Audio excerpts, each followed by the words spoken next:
Hello,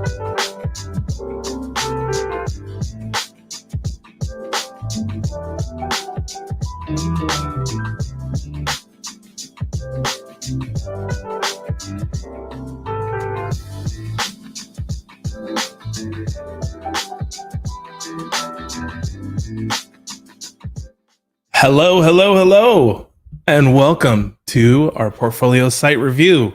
Let us know in the chat where you're tuning in from. I cannot wait to get started. Please make sure that this is an awesome, welcoming place. We want to have a conversation with you guys, so please be active in the chat. It's that magic that happens when everybody can talk to each other. So let us know where you're coming from, and just want to say hello to Stephanie. Thanks for joining me today. Oh, so excited! Hello, Uganda. hello. All right. Let's see. We've got Cleveland, Ohio. We've got France, New Jersey, Denver, Puerto Rico. Stephanie, we're going worldwide today. Worldwide. No pressure. Is this going to be recorded to watch at a later time? I believe so, yeah. Yep. Amsterdam. Diego from Venezuela. Hello. Cleveland. Right on. Man, it's so good seeing all of you. It's been a while since we've done a stream on this channel. And Stephanie, is this your first live stream? On YouTube? On YouTube. On YouTube, yes. Yes, oh, I'm excited. This is going to be fun. So like I said, no pressure. No pressure. No pressure at all. Oh, hey, hi, Asher, good to see you. Seattle. Lots of familiar faces in the chat as well. Yes. Good to see all of you. Asher, hope you're doing well. Spencer Hopkins representing Texas. And Ashley. Are the streaming backgrounds real? Yes. As a matter of fact, we have the same camera set up, right? Finally. So I was like, oh man, I need to get my camera set up.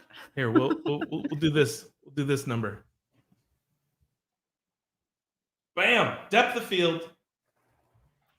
I just moved, so I have nothing behind me. But someday it'll look great. It'll look great. But right now, it's just a wall.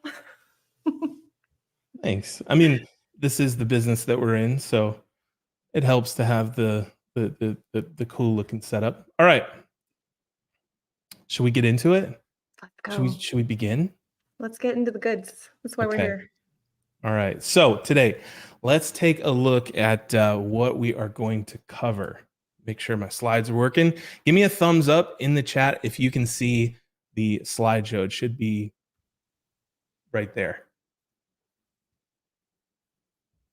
Oh, I forgot there's a delay in this. All right. So I'll have to keep that in mind. Yes, the wall is made of wall. It's made of wall. All right. Enough chatting. Let's talk about what we're going to cover today. So we're going to go through some introductions. We're going to cover the criteria and goals that we have for our portfolio review today. And then we've got this great 3-question self-critique guide that will help you critique your own portfolio, because we don't always have somebody to bounce that off of. And I'm really excited about that part. And we've got some website reviews. Now, before we dig in, I want to remind you that during this live stream, and only for those of you who are tuning in live, we're going to be sharing an extra special deal with you. Steph, should we tell them what the deal is? Yeah. Isn't it the biggest? It's the biggest deal of all the seasons of savings, right? Yes. All right. So literally the only time we've ever done a sale like this. No, this is nuts. So we're going to give you a coupon code at some point in this live stream, and it is only good for 7 minutes. So you have to use it during the live stream, and you can get 70% off of any course, kit, product at the future. Not membership. Memberships, not memberships. Not memberships. No, Not we're talking memberships. courses, resources, Kits, even merch. So if you've got your merch. eye on the poster or you want to jump in illustration for designers, these are the 7 minutes to do it. And we'll tell you when we're going to activate that. All right. So figure out what you want to buy, everybody. That's right. Head to thefuture.com/shop and you can peruse while we take a look at some websites. But before we begin, Sandra, it does include the course bundles. Yes. Yep. Ooh, it's a good idea. Right? All right. Before we dig into somebody's website, there might be some people who don't know who we are. So let's take a minute to introduce ourselves. My name is Ben Burns. I'm a designer by trade, and I love making things. But my passion is to help creative people just like you make a living on your own terms. Now, I coach and teach creatives who are at the beginning of their journey find traction in their businesses. And the last decade for me has been an absolutely wild ride. I went from being a narcotics agent to having my own design freelance business to starting my own studio.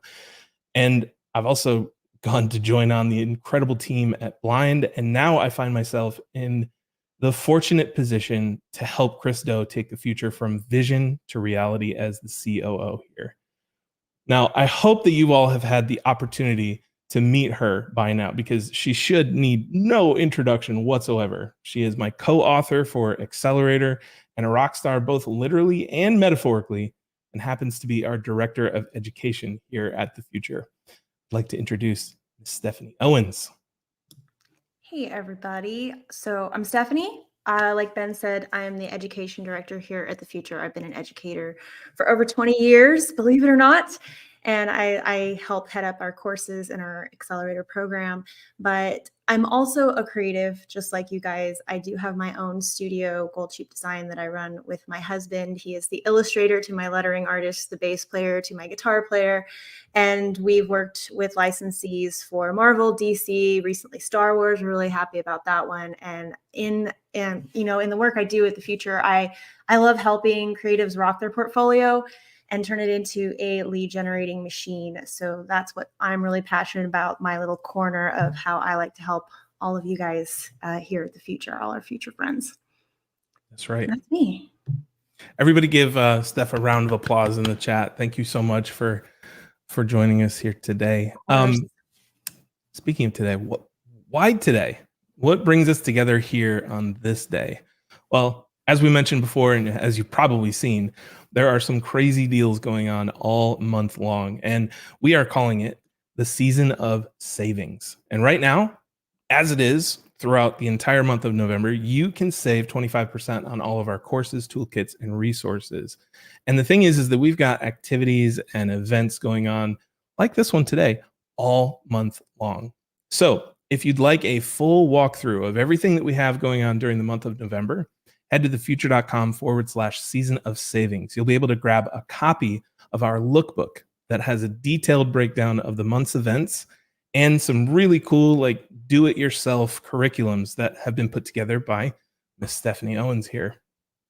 Now, this thing is absolutely beautifully designed by our in-house designer, Min. Many of you have seen her on the channel over the years. And it's got some stuff that you've never seen before, like those curriculums, but also testimonials and a letter from our founder, Chris Do.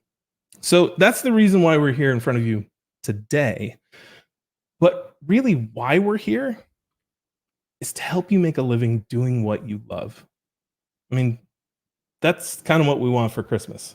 We just want to be able. Please don't sing Mariah Carey right now, though. It is my goal every year to never hear that song. So please don't sing it. And it's going to be in my head now. Thanks, Betsy.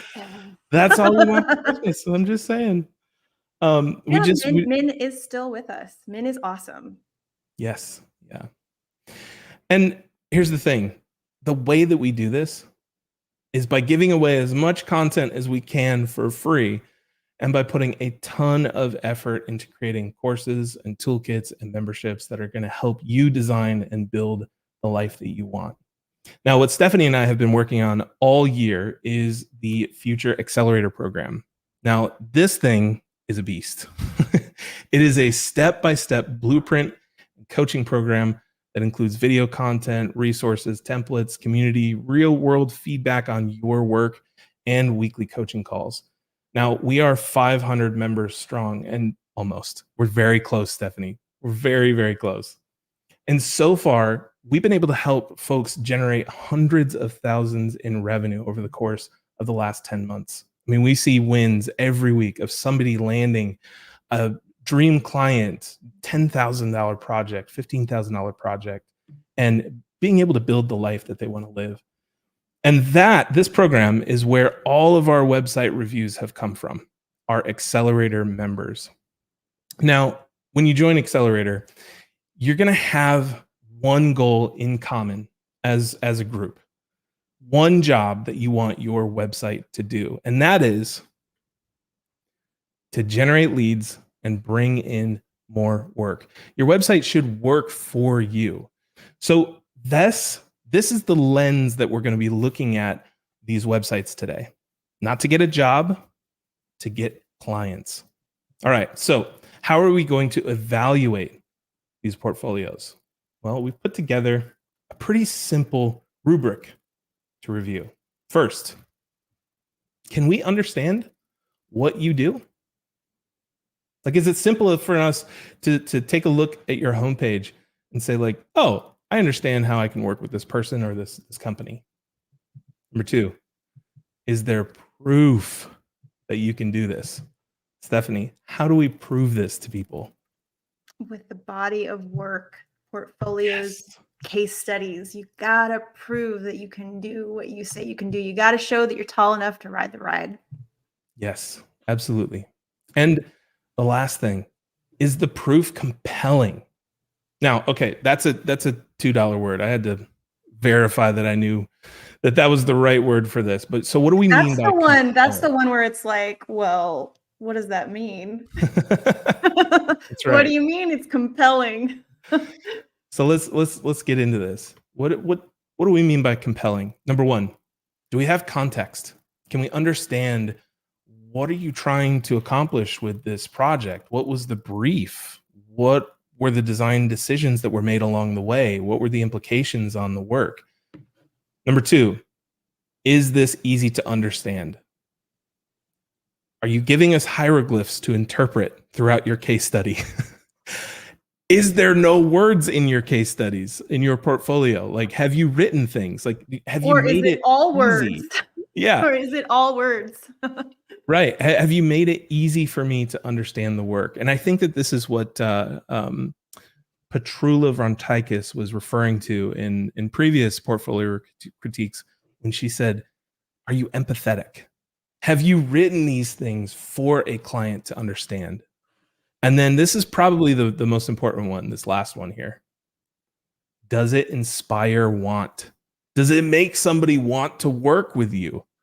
Are the graphics so drool-worthy that they want to jump in to a project with you?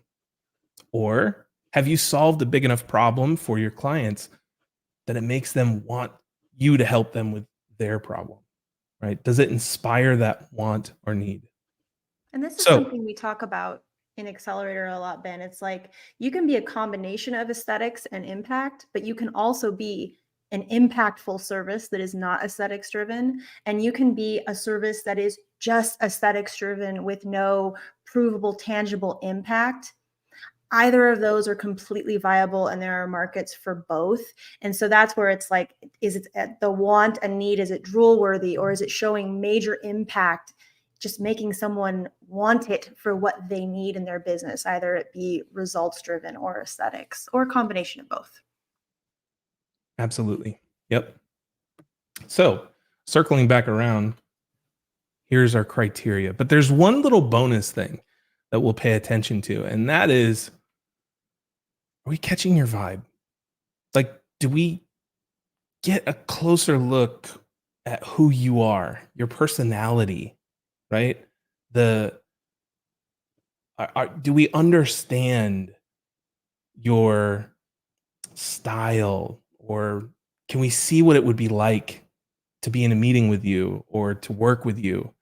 So we want to see some of that stuff, but that's a bonus. So I know that that can be a tricky balance to strike. That one's Now, tricky, but I do want to say if you are an aesthetics play and you're not getting down into impact with the work that you do, this is something that you should be striving to work towards with every project that you do. Because if you are an aesthetics play, it is a lot of it is you're going to be hired because of the vibe of your work. that's right. Now, these are really tricky to answer on your own. Now, and we're going to go through some websites and so you can see how we evaluate this. But this can be really tricky to do by yourself. And not all of us have a community of people that we can bounce things off of. Not all of us have creative directors that can give us feedback on the work. It can be kind of tricky to do on your own. So, how should I evaluate my own portfolio, my own work? We get this question a lot. And Steph, you've got an incredible like 3-question DIY criteria rubric for this. You want to share it? Yeah, absolutely. So this is most definitely if you're going solo, you don't have that community, you don't have expert designers to tell you those little like really nitpicky type things that are always going to take your work to the next level, but you don't need to start there. I want you to look at all of your work, get it all into a place where you can see all of it together. A Miro board is really good for that. You can also put everything onto a private Pinterest board. If it's all on your website, you can't really see it all together. So if you put it all together and then look at all of the individual pieces in your portfolio, does each piece showcase the skill level that you are at today? Not the skill level that you want to be at 5 years from now, because sometimes that gets us into like, oh my God, my work isn't good enough. And that's not what we want. Your work is good enough for where you are right now. But if you see like, you know what, that piece is baller. And these 5, no, they're actually like really old and I can do a lot better. They're dragging your work down. So it's better to have fewer quality pieces than just a bunch of stuff just to prove that you did a bunch of stuff back in college or 10 years ago, or even if it was at the beginning of the year and you've been like focusing on your craft this year. So give them a hug if they are not at the skill level that you're at today and let them go. And then also, does the project bring you joy? Now, in my studio, we burned everything down in 2020 because we had soul-sucking clients and our work was attracting more and more of those same clients. And so we were just like, you know what? These projects didn't bring us joy. They're quality work, the skill level is there, but just the clients just drove us nuts.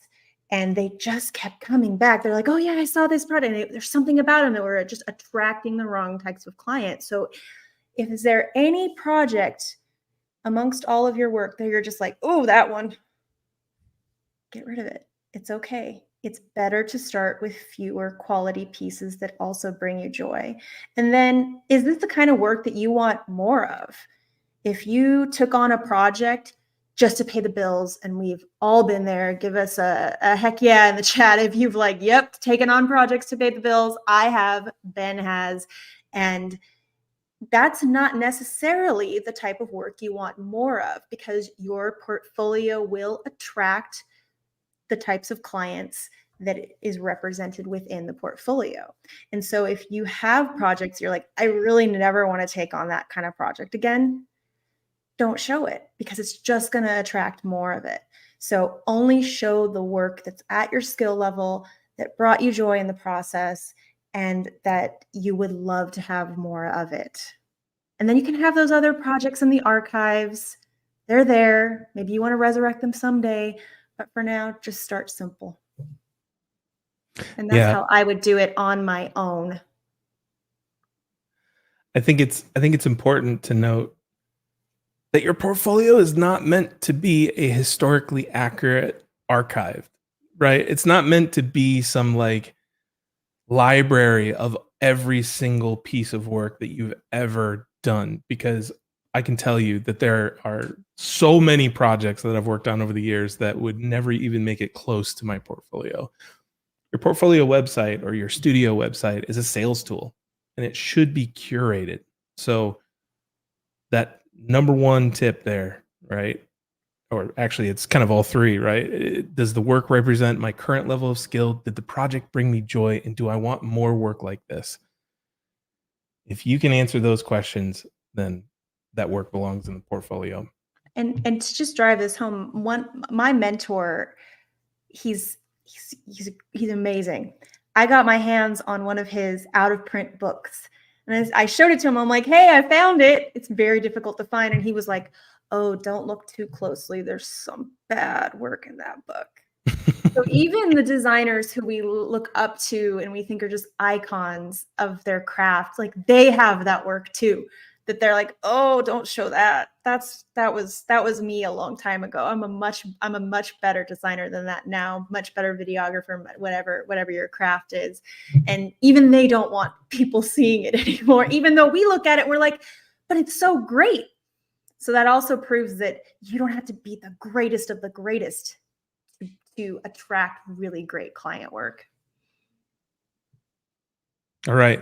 Should we dig in? Should we pull up a Let's go. website and go at it? Absolutely. Okay, And here we people go. are asking. All of these were already pre-submitted by our accelerator members. So another little perk of being an accelerator. All right. Our first one is make the website bigger. Making it bigger. Here we go. How's that? Is that good? Yeah. Okay.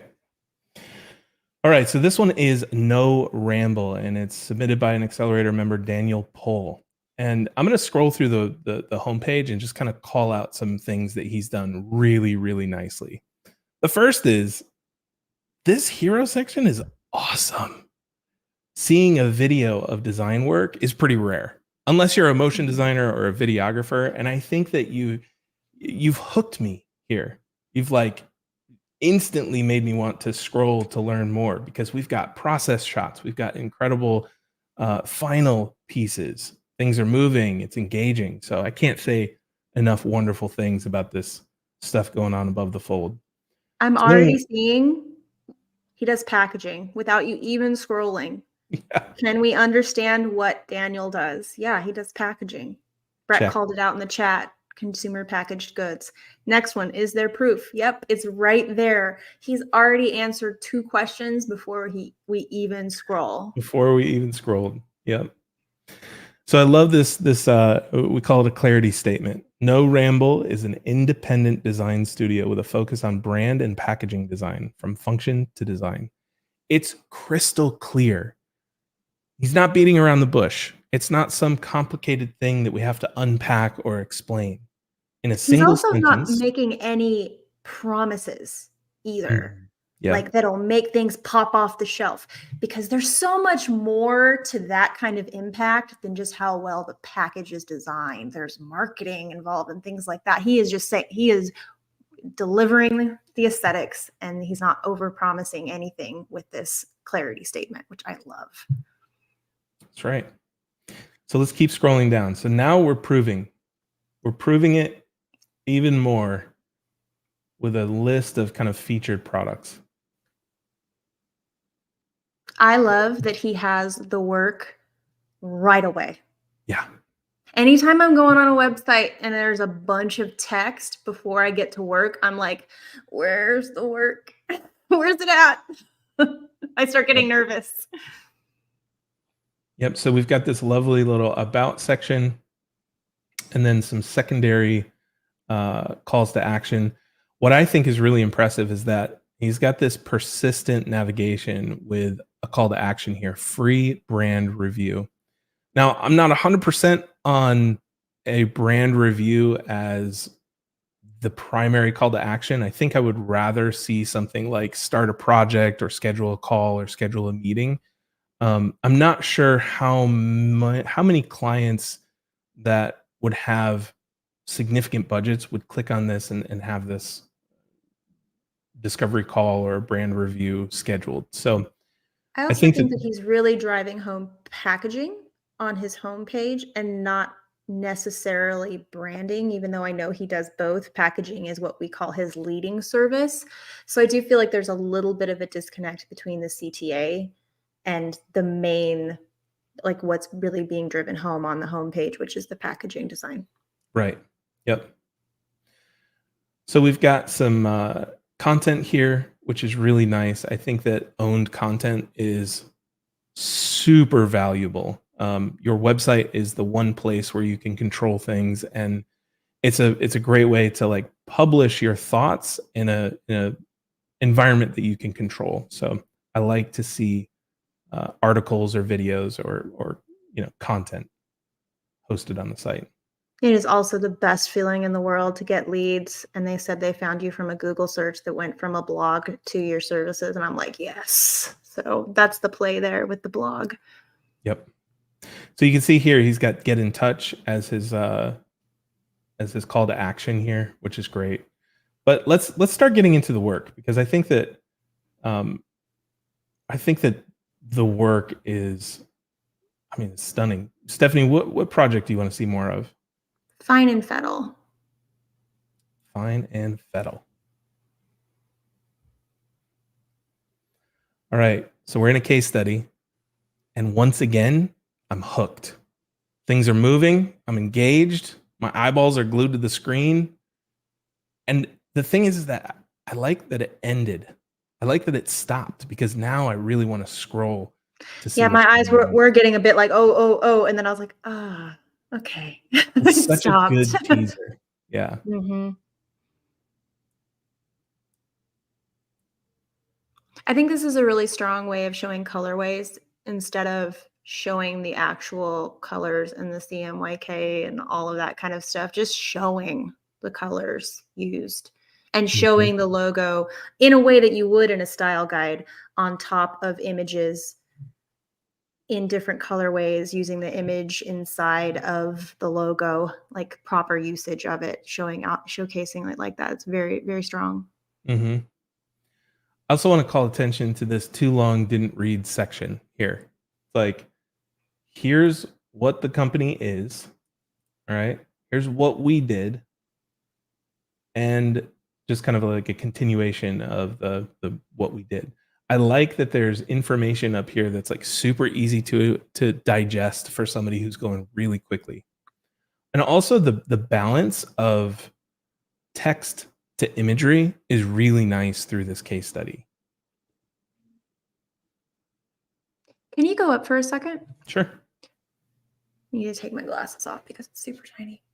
Up to the services. Keep going.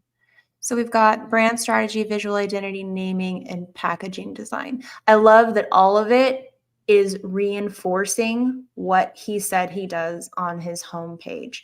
And you have to make sure that what you say you do on your homepage, those projects have what it is. You're proving what it is you say you do. Now, if he had done something else like photography and added that, that would have been totally cool. I would call that like a sub skill or a secondary service that you provide once they're in the door. But he is sticking to the skills and the creative services that he said he provides on the homepage. I know it's like such a little detail, but I feel like there's a lot to be said for that. Just making sure that it's consistent with what you said you offered on the homepage.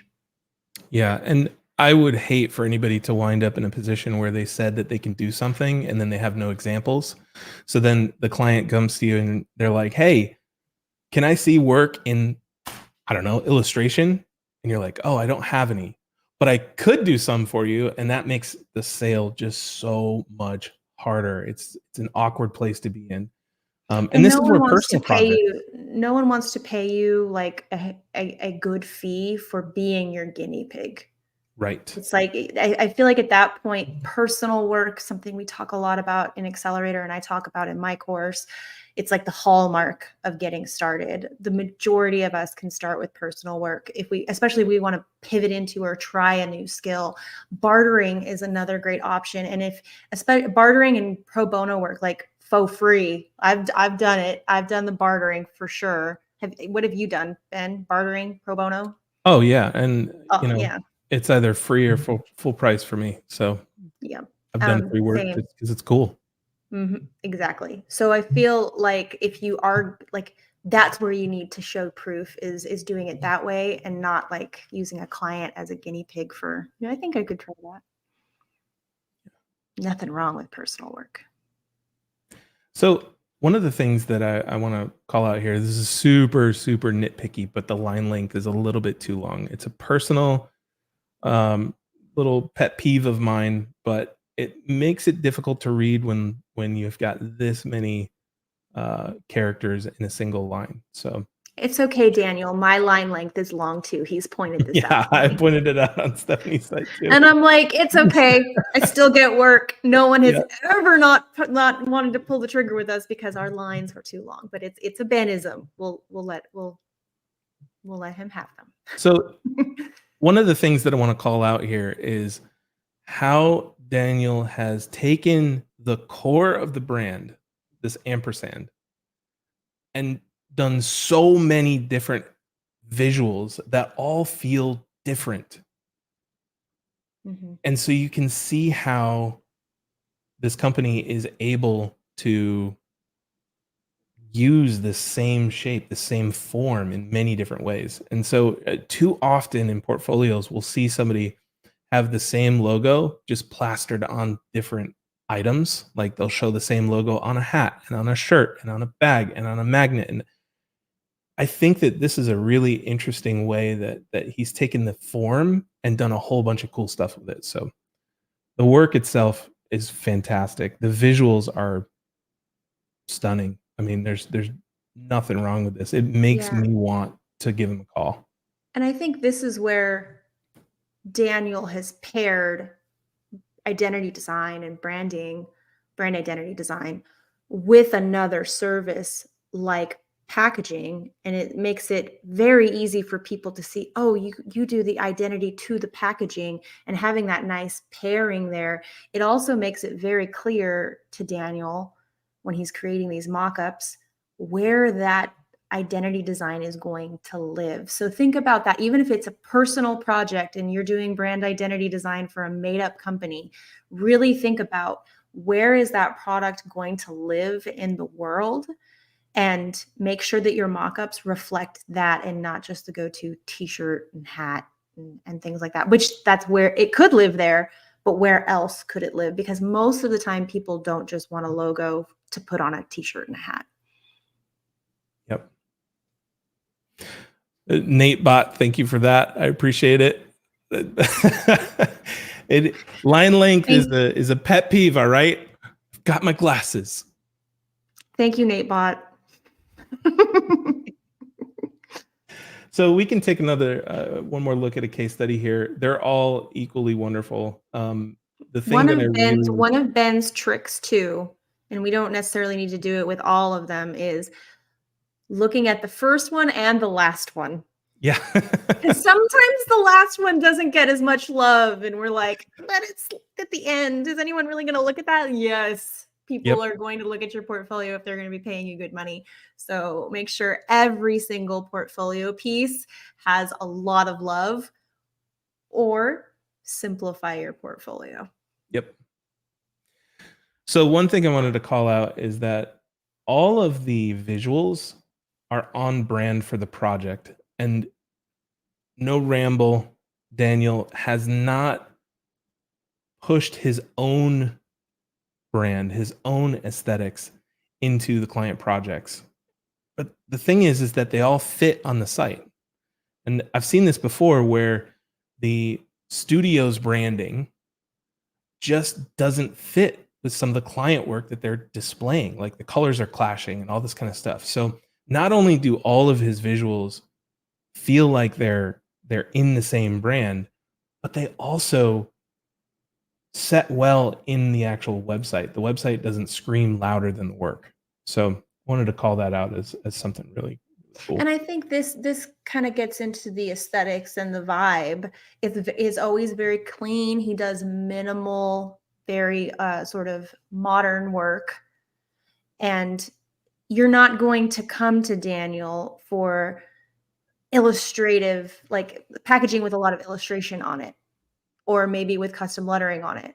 and he's not promising that either. So it's really using your work to help position you in the marketplace too, and the types of work that you want to attract.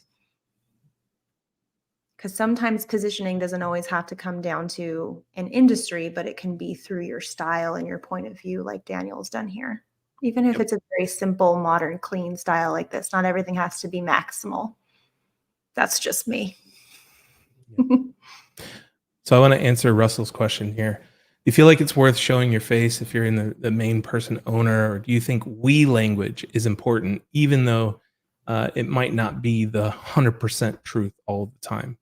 Stephanie, you have thoughts on this? I think it depends on how you are positioning yourself. You do subcontract on occasion.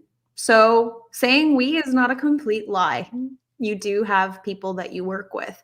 If you are after freelance work through larger agencies, I would recommend that if it is just you, to use I, because then you really are positioning yourself as their hired gun if that is what you want to do. And there is absolutely nothing wrong with doing it that way. If you want to present yourself as more of an agency or a studio with a network of freelancers that you subcontract to, I don't see a problem with we. But I do think that if you use we, you are excluding a possibility of working with other agencies, unless it's a big collaboration between the two agencies, which does happen on occasion. And this is the magic of a studio. This is why I love the word studio to describe design services, but basically creative services in general, because it's okay to have a one-person studio. It's okay to say I, and yet you have a brand name. And agencies all over the place are quite frequently hiring contractors and studios to do creative work. So that's why I like studio as I guess a descriptor for the kind of businesses that most of us are running. I want to point out one other thing that I think is really, really cool, is that his navigation. It's super clear, like the way that he structured the website. We know that when we click here, we're going to see examples of his work. About gives us like a more personal relationship with Daniel and his studio. Services. This makes it really easy for a potential client to understand what you do and how they can work with you. So if we click into brand design, not only do we see more information about brand design, but we also see the work that he's done over the years for brand design. So I think it's a really smart way to structure the site, the industries, and then the contact page. Folks, please make it easy for someone to contact you on your website. It's so crucially important. I just got done teaching a website class in Accelerator, and I found this incredible studio right here in South Carolina. It was in Charleston. This studio had awesome work. I mean, I was just blown away. And I clicked on their contact link and nothing happened.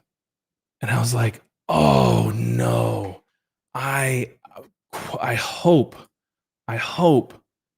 that I'm the only one that error is happening to, because man, I can't imagine how much business they're missing out on. And it was because it's a simple mail to link, right? They wanted, someone to click on contact and then have your email program open up. And that is a risky move if there's no alternative way to contact you. So I love that. Anytime that thing opens, I'm like, no. Oh, I know, because it's always the wrong program, right? Or it has the wrong email associated with it. Right. That's just personal preference. Maybe some of you love that, but I'm just like, stop. And then it starts uploading all these emails. I'm like, no. I don't want that. Yes. Go away. Yeah. So I like that he's got a form here. I'm a big fan of web forms instead of just an email address, because you can pre-qualify your lead. And so he does a little bit of pre-qualification here, general inquiry and service inquiry. I think that this could probably be stronger. He could be asking questions like, hey, do you want to start a project? Do you have a deadline? Tell us about the project, that kind of thing. So there's a little bit more that you can do with this form, but he's also got other ways to contact down here, which is great. You want to go anywhere else with Mr. Pohl's website here? I just want to point out that instead of the word portfolio, he has work. I think this is super tiny little detail, but if we have portfolio, something in my brain clicks student work. Not sure why.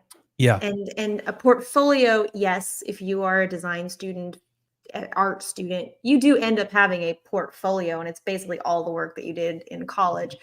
But seeing the word work it just seems a little bit more professional to me than having portfolio.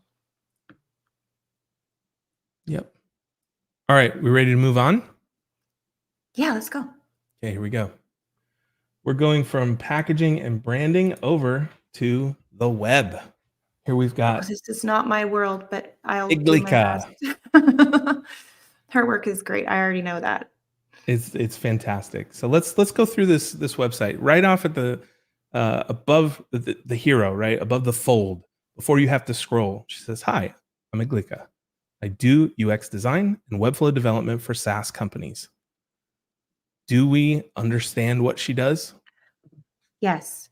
Yes. I mean, I might not understand what UX design is.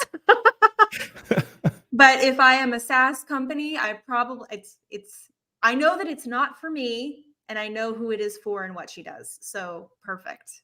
Your website should also be attracting and repelling at the same time. Yep. That's, I mean, what I think. You should be attractive and repulsive, is what she's trying to say, ladies and gentlemen. I am. Attractive and repulsive. I am very attractive to some people and very repulsive to others. So right off the bat, I mean, navigation is solid. Work, services, about, blog, and then start a new project. Great call to action there. Strong. I like how there's a call to action right here. Inquire about a new project. She's telling you her goal, which is fantastic. I also like the transitional call to action, see how I can help. So it's like, I don't know if I really want to work with you yet, but maybe let me see what you have to offer. Yep. So not only is she very clear in her clarity statement, I do UX design and Webflow development, but she also kind of explains it in the form of what I would say is more of an impact statement. I can help you design and develop outstanding products that are easy to navigate so you can grow your revenue fast. See, that I get. And I think it's really important to have something on your website that strips it away from the language of the design world and makes it very crystal clear to clients what it is you do and how you can help them. And even words like brand identity design, brand strategy, not all clients get it. So just saying you do branding, while the overlords of design might be like, no, you don't. You just do logos. You need to write not for the overlords of design, but for your clients. Yeah. So think about when you're writing for your website and even when you're introducing yourself to people, stripping away all of that kind of cursive knowledge language that we use and just make it super easy for people to understand. Most people get logo design. Most people get branding. Even if you just do logos, and there's nothing wrong with that, telling other people that you do branding or logos and not getting into identity design might be the power play, because and for here, she has UX design for SaaS, but then she simplifies it even more, which is a very strong move. Yep, exactly. So guys, if you're getting value right now, do me a favor and just like the video. Let us know in the chat that you're here, that you're alive, that you're eating this up, or tell us to kick rocks. Either way, we just want to make sure that this is valuable to you. All right, let's keep scrolling. Okay, so we've got some examples of work here. Let's see if we can click into. Oh, okay. So the way that these things attract attention, I would assume that this is clickable. And so I was clicking here and nothing was happening. So I'm not sure about what I'm looking at. And that might need to be solved. Now, this could just be like, hey, here's a here's a bit of my work to kind of hook you in. But compared to what we were seeing on Daniel's site, I'm not feeling that instant draw. I'm not feeling that like, ooh, that's sexy. Let me hook in. Let me click into that. I would say at this point, she has proof. Yep. It's there. But right now, it's maybe not compelling because I haven't had an opportunity to dig into it yet. Yep. All right. So let's keep going. Okay. So we've got UX and product design and Webflow development. So yet again, we've got this lovely micro interaction where these things are changing background color on hover, but I would love to be able to see some of this stuff, and none of this is clickable. So from a design perspective, from aesthetics, this looks really cool and it's very succinct. So it tells me exactly what kind of UX design and product design and Webflow development services you're offering. But they look like buttons to me, and so I really want to click them. Really want to click them. So anywhere where you list services, that's an opportunity for a potential client to click in and get more details and see the work. So make sure that those things are linked to examples, because somebody's going to be looking for proof at this point. And outside of this one image, if this aesthetically doesn't fit with what that client is looking for, by this point, they're probably going to bounce out. My brain immediately went to like if you scroll up just a little bit, if you click on say web design, all the web design portfolios will appear somehow. Mm-hmm. Even if it's like filtered on screen or it sends me to a page, that's where my brain is thinking because they do very much look like buttons. Yeah. So the expectation there was like, oh, okay, there's still no compelling proof at this point. At this point. Yep. Now, I do want to point out that, there's obviously some UX things going on here, but as far as web design, this is a gorgeous site. It's so beautiful, like the typography, the way that we're using color here, it's gorgeous. So Iglika is a really good web designer, and I'm excited to see more work. And the thing is that like if you are a web designer, if you're a UX designer, if you're in that realm, your website has got to be good. It's Bring got it. to be like the best thing that you've ever made. It's almost like if you're a packaging designer, that self promo piece that you put Ooh. out where you do your own packaging for something like Farm Design and their popsicles, it's got to be good. So web designers, heed the call. All right. Yeah, and all of you non-web designers, don't feel the need to build out a custom website. I'm all about getting your website done and clean as quickly Yeah. as possible, especially if you are not in web. If you are in web, you better bring. But if you're not, your work is the star. It should just be a clean, simple website that shows off your work and allows you to talk about your work. That's what we're going for. Yep. All right, so now we've got some more proof, and based on my cursor change, we've got clickable items here. So we'll dig into that in a second here. Oh, look at here. We've got a call to action right on the homepage. I like that. Some people might say that it's too soon for this, but I actually like that because it saves me a click. If I've scrolled down to this point and I've seen enough work to be able to say like, yeah, I want to contact you. Boom, it's right here. You're cutting out one click. No, I don't think it's too soon either. It's sort of like you're a business. Mhm. You're a business, you're in business to get clients. So why would you hide your cash register? I mean, this isn't the literal cash register, but why would you hide it? You wouldn't put it in the dressing room. You wouldn't like make it, no, no, no, I don't want people to contact me. You want people to contact you. So putting it on the homepage, that's what businesses, you can either do it or not, but it's not a gross move to put it on the homepage. Yeah.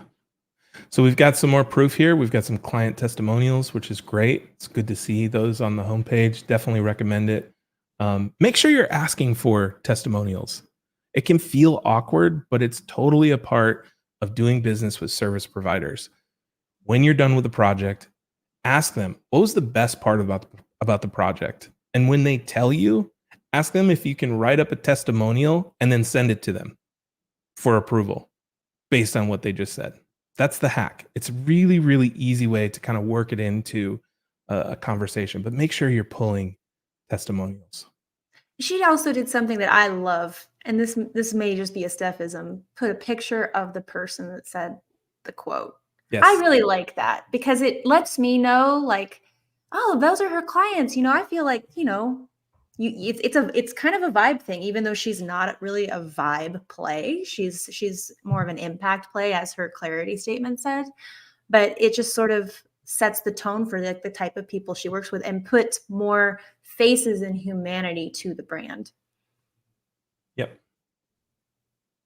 Okay, cool. So that was the homepage. Let's take a look at some work. What do you want to see? Let's go to the last one. Go to the last one. And she's Digital got 3. Quality Assurance Handbook. She's got 3 on the homepage. I like that. Yep. And that's really all you need. You need 3 projects in your portfolio as a minimum. I don't think that there is a maximum. If you do have, I would say, more than 10, you want to kind of find some way to help your users, your potential clients, find what they're looking for really fast. So filters, search, categories, services page, that kind of thing. But at a minimum, you just need 3. So if you're waiting for that 17th project to put on your website, don't. Get the site up and running so you can get to work. And coming from someone who has a lot of projects on her website, I like the idea of there is no maximum, because sometimes people say, no, just keep it simple, keep it to 5. Keep it simple has a lot of different meanings, and keeping it simple could mean you are showcasing a certain craft, and that's how you're keeping it simple. But you can show multiple projects. But if you have diverse skills, the filtering is going to be really important. All right. Okay, so we're going to get to that 7 minutes, 70% off coupon here in a little bit. Let's go through this case study first. So right off the bat, we're looking at an image, and I got to be honest, there's something about this image that's like making me not want to dig into it. Maybe it's too complex. Maybe there's too much things going on. UX services are difficult. They're challenging to make look good because a lot of it is more strategy oriented, and obviously it's going to result in some kind of execution, whether that's a UI or maybe it's like an in-person experience that you're designing. But the actual research portion can be tricky. One agency that has incredible visuals for UX design is IDEO. And if you go look at their visuals, it's all about the people. And so they hook you in with, somebody looking at a whole wall of Post-it notes, or a researcher studying how kids eat lunch at school. So those visuals are a little bit more attractive than what I'm seeing here. Now, there's a place for this thing, but the purpose of that first visual is to hook me in, grab my attention. I don't think we're seeing that here. I also think you've got to think food chain of who's hiring you. And so who's hiring the UX designer in a company? It could, and I mean, I don't know the answer to that, Ben. So who would you say are common people who would be hiring UX designers at a company? HR. I think if the company's big enough. HR. Okay, HR. Perfect. Yeah. An HR manager is not going to, even if it comes down to the marketing manager, right? They're not going to understand this because it's very high level. So IDEO is a great example for all of you UX designers, and we get it. Like we look at UX capabilities decks in Accelerator, and it's rough. because what you do is so technical and it gets amazing results. Lean into the results and show the research of it. So So I people just can want to make more. highlight Alex here. That visual would look a lot better on the dark blue background. I agree. I do think that would improve it, but I don't think it would be enough to capture my attention. And I think it's because there's so much going on these screens. All right, let's keep scrolling. And we have not gotten to the code yet. You have not, the Not 7 yet. minutes have not started yet. So Not we're yet. good. Get to that in a second. All right. So we've got a too long didn't read here, which I really like, because if I'm in a hurry, I'm just going to read a couple of sentences and move on. And it's really clear to me. It's like, here's the services rendered, here's about the client, here's our mission, and then outcome. And outcome is basically just what you did. What did you make? What were the resulting items of your engagement that happened? So this is a really nice too long didn't read section. Now down here, I think the balance is a little thrown off. I need more visuals. There's got to be a way to make this friendlier for someone who is moving fast, who really just wants to see, a visual explanation instead of a written one. So you can see, like, compared to some of the other stuff that we've seen today, it's a lot of type right there. And I think this is the conundrum. Those of you that are the impact play, very strategic, the writing is going to be the easier part. The visuals are going to be, you're going to have to do a bit more with, photos, infographics, things like that. But it's the flip side too. We see a lot of aesthetic work that doesn't have enough writing. So it's striking that balance regardless of what your service is. Yeah. And I think just a handy rule of thumb, it's like, I don't know, anywhere between 200-300 words is a little much to go without seeing an image in there somewhere. So every 1 to 200 words, I would recommend throwing an image in here. And that's tricky, right? It's tricky to visualize something that you're writing, but that is the skill of a designer. And so enlist one if you are not a designer to help you out with that. I think it's really cool to see process images. So we're going to scroll down here, kind of speed this one up a little bit. Love seeing sketches. There's one, and then, okay, so this is the final outcome. 4.5% of the customer base immediately upgraded to the professional plan, which sounds cool. That's good. Here's one thing for you brand strategists, you UX designers, and then anybody who creatively solves problems for your clients. These are really fun to look at, especially as a creative director. I like to see the way you think. But if you're using process sketches to just throw an image out there without connecting the dots for me, every single one of your case studies is going to read the same way.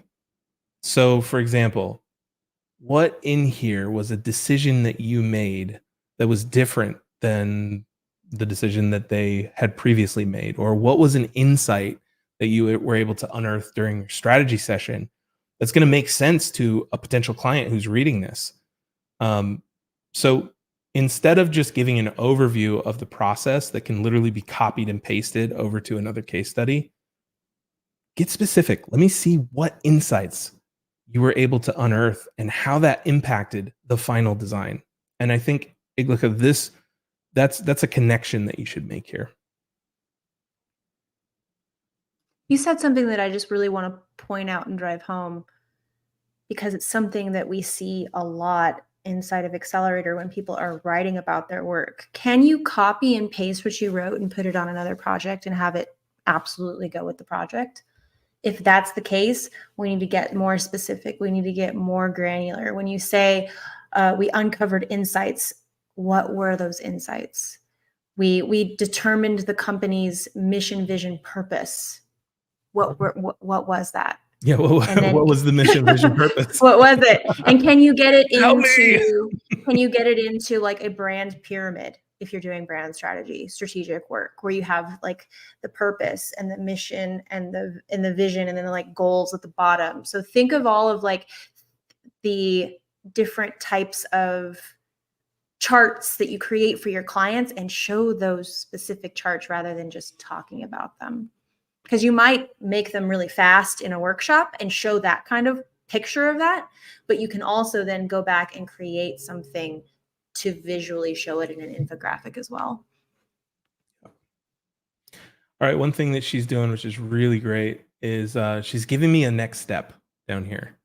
So it's like, if I want to read more, I can. How a fresh design was able to increase website conversion. So if we click that, now we're on a different case study, right? And so I think that that is a really valuable thing to use, or a tool to use with your case studies. It's like, lay those breadcrumbs out so that you just never lose anybody's interest. Give them a next step. And then boom, call to action right there. I absolutely love that. There should be a call to action on every single case study, because you don't want to go past the sale. If they're ready, man, go for it.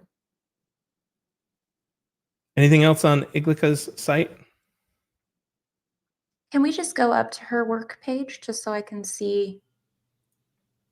Yeah, there we go. Selected design work. Nice. Are you doing that? Yeah, it's happening when I scroll. Oh, I see. I see. And then keep scrolling. Okay. And then we've got, yep. Okay. So she is showing more. It's one of those things where if you only have 3 projects, she has more than 3, and that's totally fine. Like, obviously. But if you have those 3 projects, you can get them onto your homepage, and you don't necessarily have to have a work page. Your work button on your nav can just scroll to that and just make it easy on yourself. Like, do I have enough projects to warrant a work page? If not, just keep them all on your homepage. Keep it simple. All right. And I just want to call out one thing. I'm sure that this is a client project, which is why it's on the top of everything. Aesthetically, though, this and this are heads and tails juicier. They make me want to call you. And so, even with a strategic or research driven craft like UX or brand strategy, please make sure your visuals are just awesome. So I would lead with something more like this or this, just And because that's a good point. attractive. Even if it's pro bono work, even if it's a personal project, even if it was a barter, that doesn't matter. I've learned that sometimes it's that personal work that you do just for, for yourself. That's the work that gets you the dope clients, because you don't have a creative director, you don't, other than yourself. You don't have a Mhm. client pixel pushing you. You don't have someone else's brief that you're like, oh my God, why? Why? And then at the end of the project, they're like, no, I think I like my old logo banner. So it's like that project, even though it was paid work, doesn't mean it's a better project to put at the Yeah. top of your portfolio. You can lead with personal work and get dope clients. I know this because that's what my studio has done.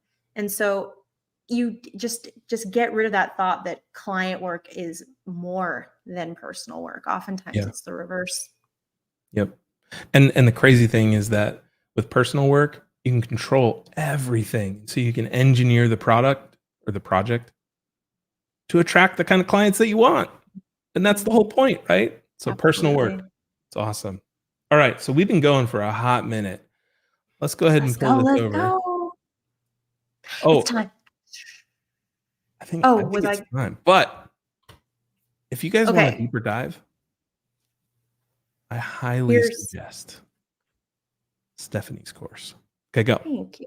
Can I tell you a secret about my course that not very many people know? I don't, unless you're in it. When you buy Rock Your Portfolio. First of all, Rock Your Portfolio is on pre-sale right now for $74. But right now, you can actually save an additional 25% off because we're double dipping with the season of savings. I keep saying summer of savings. I don't know why. It's not summer. It's not Season summer. of savings. It's not cold summer, as but hell. I live in Vegas, so it's always summer here. So you can get an additional 25. The course is published.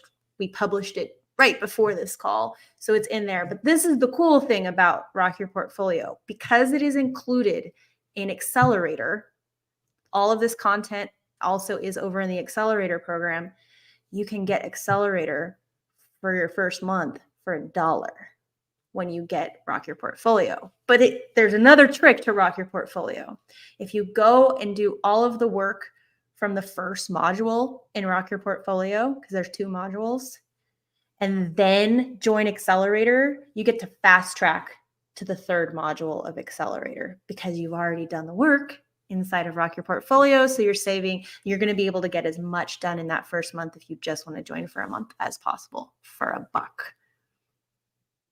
But And that's really Rock Your Portfolio is all about building the work that you want more of in the first module and then hyping it with lead gen strategies inside of the 2nd module. Yep. All right. So let's look at some more websites. I was like, wait, what? These people have been waiting. Are you guys ready for this? Before we go, I saw a question. What is included in Accelerator? So if you are in Accelerator or you plan on joining Accelerator via right now, you want to join Accelerator or through Rock Your Portfolio for $1, you get Rock Your Portfolio, you get the legal kit, you get perfect proposal, complete case study, paid in full, OPSIS. I'm not leaving anything out. Those are the 6. So if you are going to join Accelerator either today, Thursday during our tour, or later sometime soon, those are the 6 courses that we urge you not to get unless you want to get Rock Your Portfolio right now and get the super deal. All right. Who's ready for this flash sale code? Everybody should be on thefuture.com/shop because this thing's only going to last for 7 minutes. 7 minutes. And no one going to pay attention to the next portfolio review because everyone's going to be shopping. So I'm going to pull open our Academy dashboard, and I'm hoping that I can call some people out as they go and check out. Yeah. So drum roll, please. Actually, you know what we should talk about? No, I'm just kidding. Let's do this, people. It is Portfolio. That's the coupon code. It's supermarket sweep time. Just get as much as you can in the next 7 minutes. It is 4:13 right now. At 4:20, easy, we will end this sale. He used to be a cop. Calm down. All right. So, or 20 minutes after whatever hour products, if you have any question at all, please feel free to ask. I did see a question. Okay. So we've got Carrie enrolled in brand identity design with Made by James. Nice. Crushing the deal. Nicely done. Spencer enrolling in lettering. Russell Graff, Rock Your Portfolio. Congrats, Russell. Yay. Thank you. And I saw the question, how do we get Accelerator for $1? You buy Rock Your Portfolio, and it's going to be like $54 right now, something like that. And $55 maybe. And then within it, there is a coupon code to get Accelerator the first month for $1. But I highly recommend you do the first module first. Save yourself some time. That's right. Okay, so Denise, Design Thinking Guidebook. All right. Andre, it's going too fast. It's literally like I can't even keep up with it. Mark Goodkin, typography. The code is on the screen, guys. Portfolio. It's Portfolio. It's right there. The code is Portfolio. Someone asked for fundamental design skills, typography or logo design. I personally would recommend typography before logo design if you are balling on a budget today and just want to get one course. That's right. And I cannot say enough about Matthew and Sina's teaching style. And so, That's great. granted, it is not quite here, let me make sure I'm saying the right course here. It's style frames. It's Style not frame. quite applicable to a graphic design business right off the bat, but the fundamentals of composition that he taught in that class are amazing. And this is one that's not in Accelerator, it's not in any bundles. So if you're a designer or if you're interested in design, grab style frames. Seriously. Like, it is, I'm a big fan of Matthews anyways, and that course, it's underrated. It's underrated. We got another question. What are the add-ons with Accelerator? Just joined. Let me run through them again. Rock Your Portfolio. But if you buy Rock Your Portfolio right now, you get Accelerator for $1 for the first month. Legal Kit. Perfect Proposal. Complete Case Study. Paid in full. OPSIS. Hey, Diego, I see you. Pocket full of dough might be an error. Mods, support. can we just jot down Diego's name and make sure that we get him the pocket full of dough? Oh no, Raven!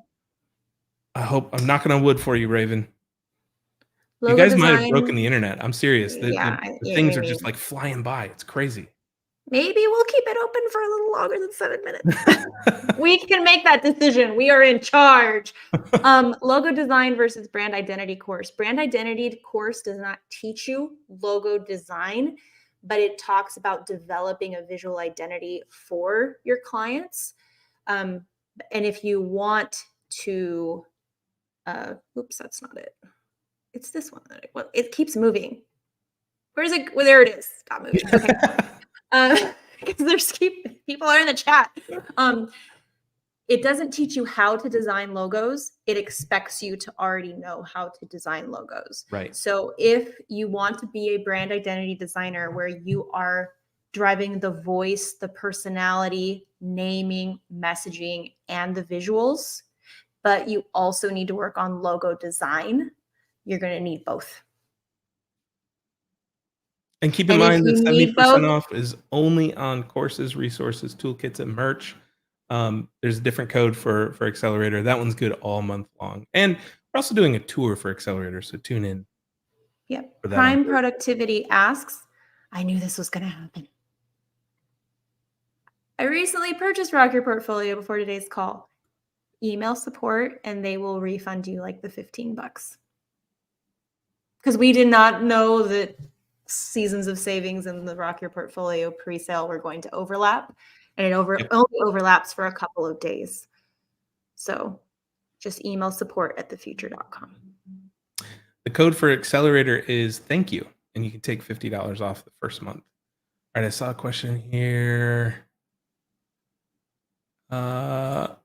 Carrie, does Accelerator go over comprehensive pricing? Yes.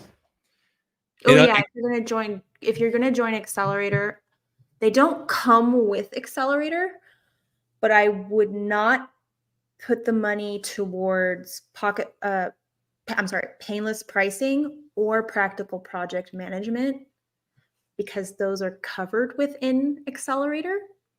But you don't get access to that particular product. Those are like next level agency type products is what I would say. Do you want to add on to that?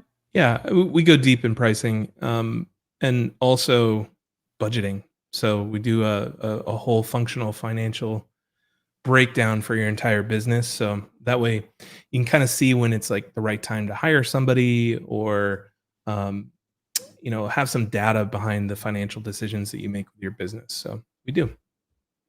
So Spencer says, Steph, Ben, y'all know me as the Made by Jane's course a good idea for me? Absolutely. Yep. Yes. Absolutely. And we know him because he's an Accelerator. Football Auntie asks, bought Rock Your Portfolio. The coupon code is in the very last lesson of the course. It's in there. Yep. And that's good for forever. So feel free. Yep. I would, if you jumped in Rock Your Portfolio, take some time, get a couple of personal projects under your belt of work that you want to do. And that way you're loaded up, you're ready to go, and you can join Accelerator at any point. Made by James. Oh man, that course is so good. I'm taking that course, guys. I helped create that course, and I'm taking the course right now because he just knocked out of the park. Sandy asked, oh, hey, Sandy. Sandy's an accelerator.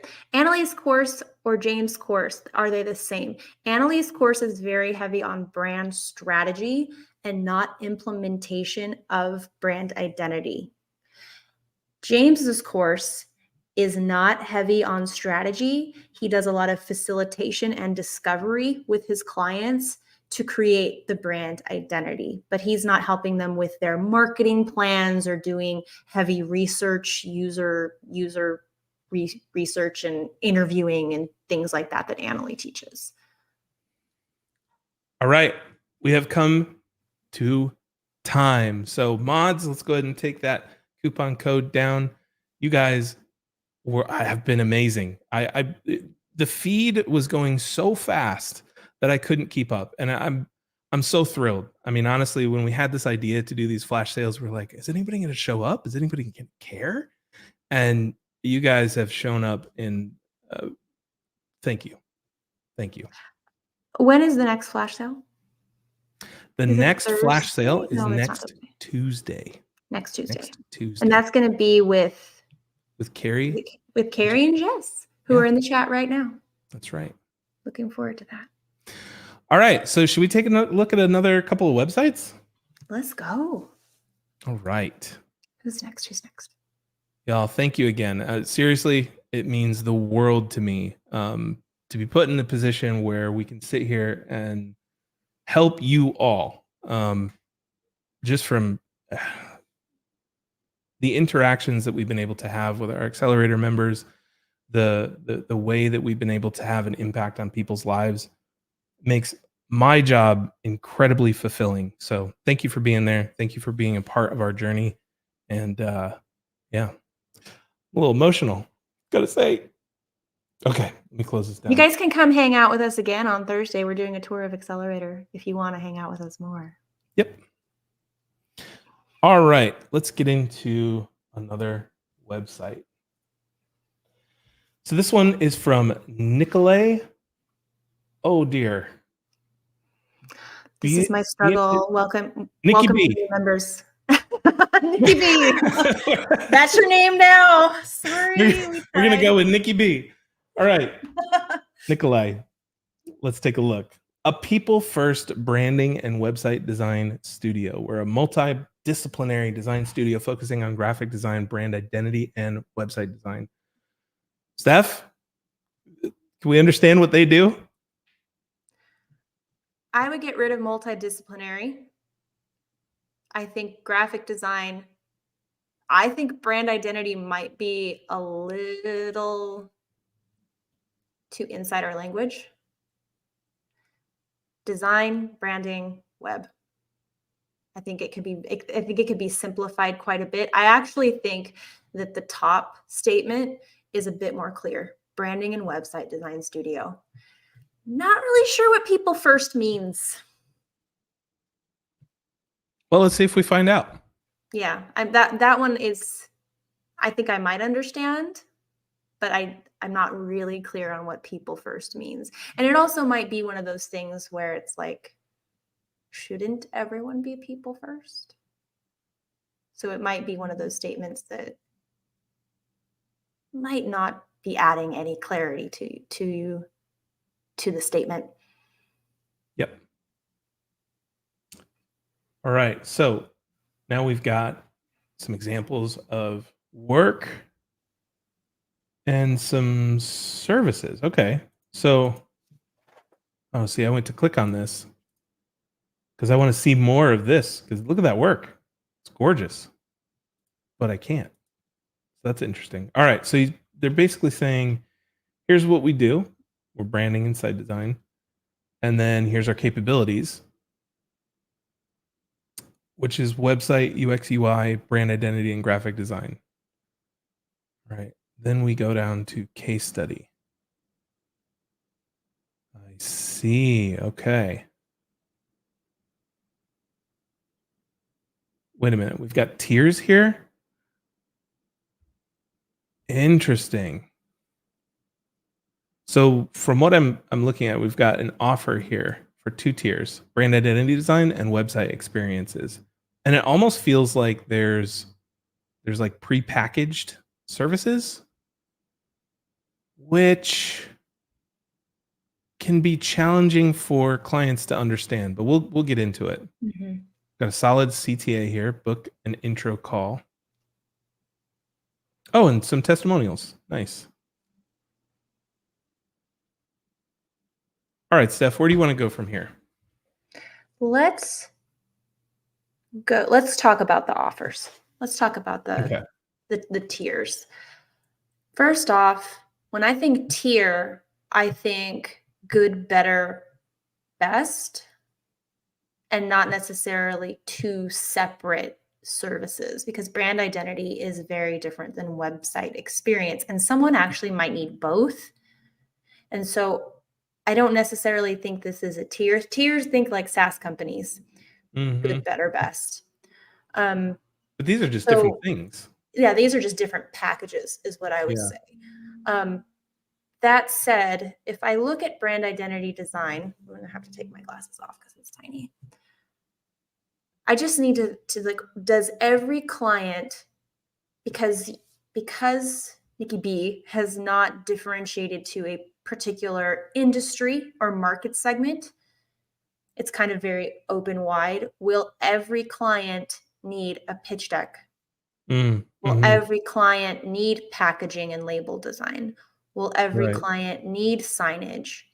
This is almost reading like a menu of options to me, Mhm. rather than this is everything within this package, because immediately I can already tell that there are going to be companies that come to this and like, well, I don't need custom illustrations. Why would I need that? I don't need icons, or I don't need print design because I'm totally digital. So I think this is more capabilities. Mhm. And when I see capabilities this extensive, I'm gonna hurt some people right now. Sorry. I say this with love. Have you proven that you can do every single one of these things? So I am expecting an extensive body of work. I want to see icons. I want to see illustrations. I want to see a UI toolkit. I want to see an example of e-commerce. I want to see an example of wireframes and brand strategy and print design. Now, I'm not saying it's not possible. Just double check. Yeah. Are you proving? What's one of the things, right? Can we understand what you do? Looks like you do a lot. Is there proof? Right now, I need to see the proof of every single one of those things. And that is why I think it is so important to start simple. Choose one thing, get badass at that one thing, start adding on as you go. Now, I don't know where Nikki B is at in his journey, but just something for all of us to think about when we are offering something as extensive as this. Yeah. Hey, Raven, I see your comment in the chat. Just do me a favor, mods, if you could jot her name down, and Raven, if you email support, we'll help you out. Here's the thing about these services. Imagine you were looking for um, a contractor to come in and help you remodel your kitchen, and you went to the contractor's website, and they had a list of the things that they would do for under services, like hammering, scraping, setting up nails, tiling. That is not going to be as compelling as saying, I can help you renovate your kitchen, or this is what I've done in the past with my services. So I think that when we get this granular and prescriptive with the packages, it's gonna be challenging for clients to see how they can work together, especially when they're grouped together like uh, in this tier kind of layout. That you're communicating that these are grouped together, and I'm going to have to do all of them, and it's not telling me what I can do with them. So I think just some repackaging of this information is in order. All right, let's take a look at the featured case study here. It's the first piece of work that we're seeing on the site. So let's go ahead and take a look at the project. All right, so we've got a list of services. So we've got branding, consulting, website redesign, iconography, illustration. So we're scrolling down here. All right.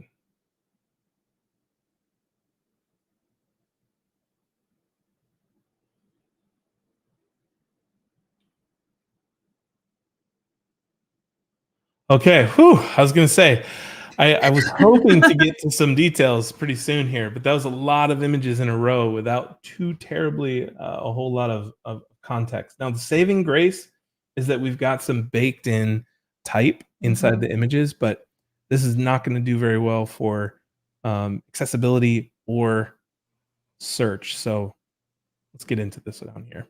Search meaning SEO, not putting your text in an image because the Google bots can't read that yet. Yep. Maybe someday. I think there's plenty of writing. I think we just need to get the is that the whole case study? That's it. Yep. Yeah, I think the writing itself needs to be moved around within the images to give it more context images. Maybe the challenge goes up top. And then all of those creative solutions could be little captions that go with the various images. Yeah. Now, I will say we are getting really detailed here. So I know that it might be difficult to read on your screen. So let me read this real quick for you. The creative solution, number one, is shapes, colors, and patterns. We added shapes, gradient colors, and patterns to their design to create an engaging visual contrast. That's kind of a boilerplate. Like that statement we could copy and paste to another case study, but they go on. Vibrant coral and ocean blue gradients against a dark background represented the dynamic tech industry. That's the kind of insight that's going to hook a potential client. It's like, oh, you made those decisions for a reason. And so this is a great example of somebody who got really specific and surfaced an insight that impacted the execution of the creative work. Okay, as far as visuals go, that we've committed a portfolio sin here. I've done it too. This is another Benism. That is, we can't see this work. Agreed. Having a visual that we can't see and understand what we're looking at, and it's not, we can't zoom or anything like that without getting in here and doing this number to the website. I don't know what's going on, and so even if I wanted to zoom in and look, you're not giving me that opportunity. Now, I see this all the time in web. You web designers are so guilty of showing me a graphic of all of the screens that you designed and then showing me that same graphic over and over and over again. And it's like, here's one perspective of all the screens. Here's another perspective of all the screens. Oh, by the way, here's a top-down perspective of all the screens. We need to see details. It's okay to have an overview shot. Maybe it's like, one or two times throughout the case study, but you also have to follow that up with a lot of details about this design, because otherwise it's kind of worthless. It's a throwaway graphic for the viewer. I think another solution for that is to have a phone and then a GIF where it's you can see the scroll, because you never see the scroll of a whole, you never see a web page all on its own. You never see whether it be mobile, tablet, or desktop. So there's another way of going about that. I thought you were going to call out the sin that I have committed, where it's showing the colors and the texts. Yeah, I was going there. That's what I thought you were going to call out, and I have done it. So let's Ben, soapbox, go. Yeah. Okay. So hex codes mean very, very little, except to a very small segment of clients. This is handy if you want a bunch of designers to jump in here and rob you of your palettes. not so handy for a client. And I think that there's a level of empathy that goes into being able to display color palettes with enough context so that the average human being that doesn't know how to see the same way that we do can understand it and appreciate it. And I think that the first website that we looked at, Daniel Pohl, did a great way of showcasing the palette without listing a bunch of hex codes and throwing blocks in there. Like I said, this is wonderful for other designers. Some creative directors will appreciate this, but that's about it. And Yeah, the fact that my it's two one of the cents. leading images is This tough. is my 2 cents because Ben and I have gone back and forth about this. Clients often ask me, well, what do I get? When, like, what are you going to give me at the end of this? And I'm like, well, you're going to get your colors so you know what to, like, the colors to use for your brand, and you're going to get the typefaces so you can keep it consistent. So for me, I always thought it was, they keep asking me this, I should include it in my case studies.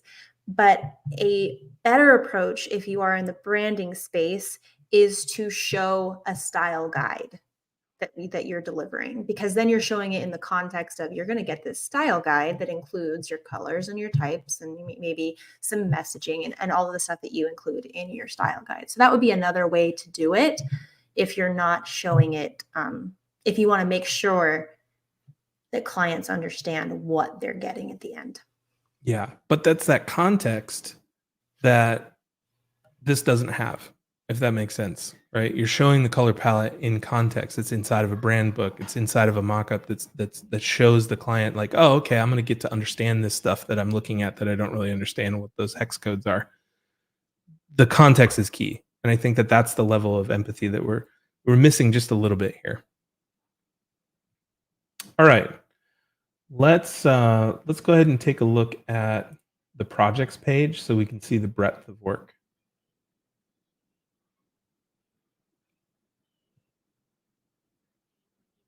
Okay, so we have quite a bit of work in here. And I gotta be honest, and you guys in the chat, you let me know what let me know if you agree. But I see some projects in here that are heads and shoulders better than the one that we were looking at. Yeah, I And this think is a this is the case of, let it go. Give let it it a go. hug. Hug it. Marie Kondo this situation, guys. Give it a hug. Thank it for its service. It got you to where you are now, but it is no longer serving your portfolio. Let it go. Yep. So I would say, this one, this mark is probably when I look at this thumbnail compared to this, they're two very different levels of aesthetics. And I would honestly focus more on something like this and then let this one go. And there's also things, if we go to the fourth optional criteria, which I love this criteria, is like, am I feeling your vibe? I am with some things, and then some things throw me off. So not always. Mm-hmm. Yeah, I think that there's a lot of indicators here. We've got like you sitting in front of your motorcycle, your Vibe. choice of apparel. Like I'm starting to click in here, and then And there are drop projects letter. in the portfolio that fit that vibe. Yeah. Focus on that, Yep. And a especially lot if of it's this the stuff is color you want more of. so crispy and so clean, that I'm getting two different messages. Oh, I love the values. This is huge. Great place for values on your about page. So yeah, I think the name of the game for you, Nikolai, is just refinement, curation, and refinement. I think that's the way to go. Can we go back to his clarity statement on his homepage, the one that I wasn't sure about? Mm-hmm. Still not sure about people first. I'm not really seeing what you mean by that in the portfolio. Yeah. So something to think about. Sometimes just a simple branding and website design studio, and get maybe some work up there in the hero section so we can kind of get a vibe or kind of the type of work that you do and the type of work that you want more of. Your visuals, especially if you are aesthetics, if you're doing any kind of aesthetic work, that's going to tell a lot more than by saying people first. Yep. So check it out. I want to show you this website, We Are Motto. They're one of my favorite studios agencies right now. And what they've done is they've executed on the promise. Ideas worth rallying around, right? Motto is a strategic branding agency leading the world, yada, yada, yada. And we go down here and it's like, let's find your motto. You have a big vision. We make your vision visible. And so all of this content, this copy, their values, everything on their website supports the promise of let's find your motto, ideas worth rallying around. And so Nikolai, I was looking for that with this. And because that didn't really happen, I'm left wondering what that means. And that's not a good thing. But I will say the breadth of work that you've got is super impressive. I think that your portfolio as a whole could do with just a little bit of curation, a little bit of trimming some stuff up here and there, and then Yeah, I refining the don't way that think we he's talk about the work. showing. Good. I don't think he's showing too much work. Mm-hmm. I think it just needs to be pared down. Get all of it into one spot where you can see it and start asking those questions. Skill, was it a joy in some way? Is this the type of work you want more of? Yep. And then from there, you can also add in like, is this the vibe that I'm going for? And inside of Accelerator and Rock Your Portfolio, I have a whole bonus training on your creative voice. If you're just not sure what you want your vibe to be, kind of getting that vibe out into the world. Yep. All right, let me look in the chat real quick. Any other final thoughts on Nikolai's? No, great work. Just everyone's portfolio needs work, even mine. Hey, Ben, where's yours?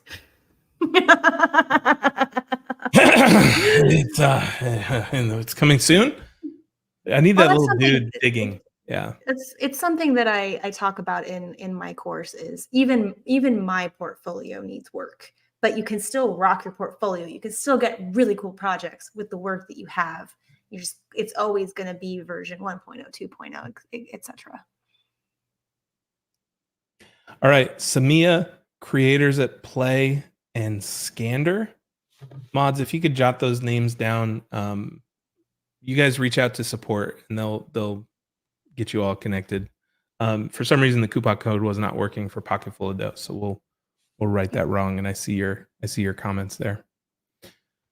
All right, do we do one more or should we call it here, guys? We had planned to do 10 of these. When you said 10, I was like, there's no way Ben Burns is going to go through all that so fast. I'm a painter, people. I'm a painter. He's a painter and I'm a pointer, and we love both. I get to the point and he paints the whole damn picture. Let's do one more. One more. We got some people coming in late. So, all right, here we go. We are going to talk about Visible Moon. Oh, Irfan, is he here? I know Irfan. Was he? I think Irfan was here. I don't know if he's still here. I think Irfan was here, somewhere around there. All right. So here we have Visible Moon, and we help you to get visible. Okay. First of all, what a cool promise. I understand like the concept behind that. I think that that's really, I'm hooked. I'm hooked. Let's see what we do. Without visibility, your vision will never become reality. We're an agency based in the heart of Germany. Through Trough. Through the power of video marketing, we help valuable individuals and businesses get visible and be recognized. Trough. social media. We have supported so far a lot of great brands on their journey. Here are some of them. And we've got the brands here. Got some testimonials and services. And then this is a little bit about us, right? We've got passion, discipline, ethics. Allow us to help you get visible. Some great calls to action here. Hire us, book a consultation, FAQs. Uh-oh. Okay, pop quiz. Yeah.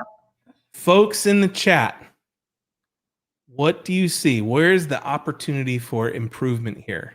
Let me know. Type in what you've noticed. Remember, our criteria. Can we understand what you do?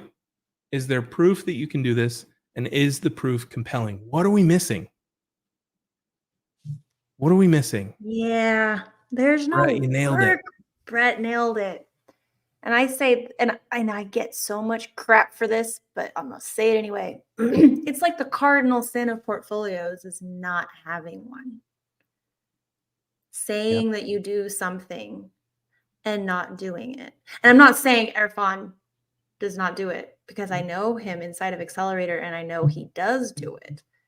Yep. But making sure that that is the most important thing on your website is the work. And when I say things on social media like take a pause on content creation for a second, get your portfolio in order, people are like, oh my God, she said don't do content. I'm like, no. I said get your portfolio in order before you start going down the content creation route.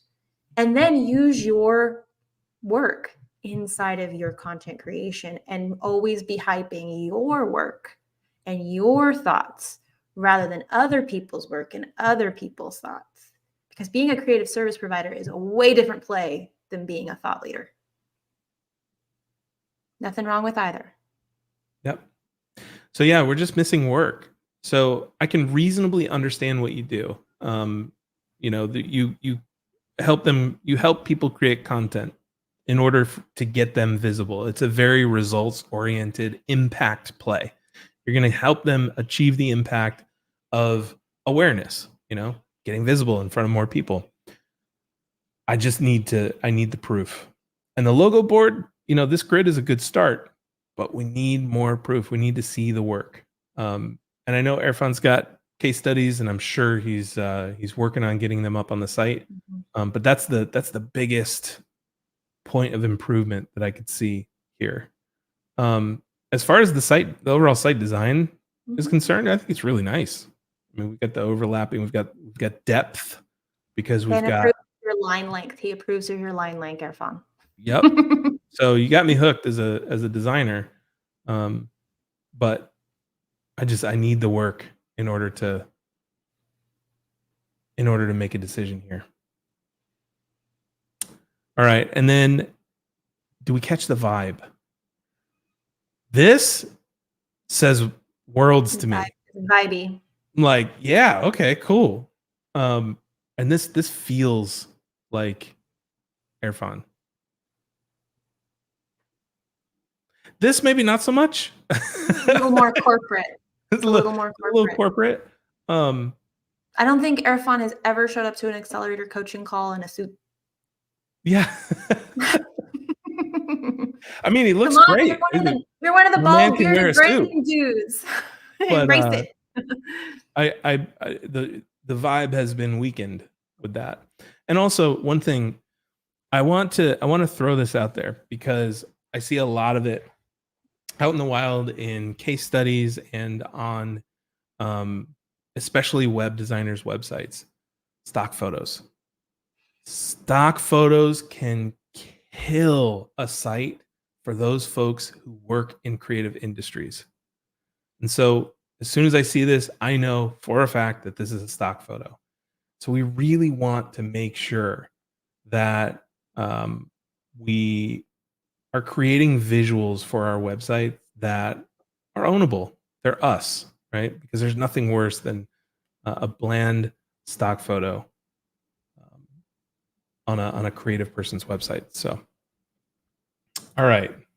See, like this, much better visual, because we know this is him and we're seeing him in action, which is cool. Same here. Vibes. All right. Anything else on this one, Stephanie? I think we're good. I do like the hire us, book a consultation. If it's I would differentiate. If the consultation's free, I would put free consultation. Mm-hmm. Yeah. Because hire us and book a Well, it's not. consultation, it could mean the same thing. But if the consultations are free, I would. Oh, it's not. It's not. Since you have two, and I'm reading it like a person would read a website. Hire us, book a consultation. I don't know the difference between the two without having to read more. And I used to be the copywriter for the future, and I know people don't read. So your headlines should differentiate the difference between what hire us means and book a consultation. Given that they're both, maybe it's more of a done for you and a done with you. Like we'll help you figure out your strategy in the consultation. We will implement the strategy in the hire us section. I love what Alex says here. It says this is the opposite of the previous one. No work, but lots of vibe. It's totally true. It's like that. No thoughts, just vibes. And I'm not saying there's no thoughts here, but it just reminds me of that. It's like no thoughts, just vibes. And I know that he has the work, so would love to see more of it. We're getting questions about Accelerator. Carrie or Jess, can you guys put a link to sign up for the tour? Is that possible? Because I know we aren't going to have time to talk about Accelerator in this call.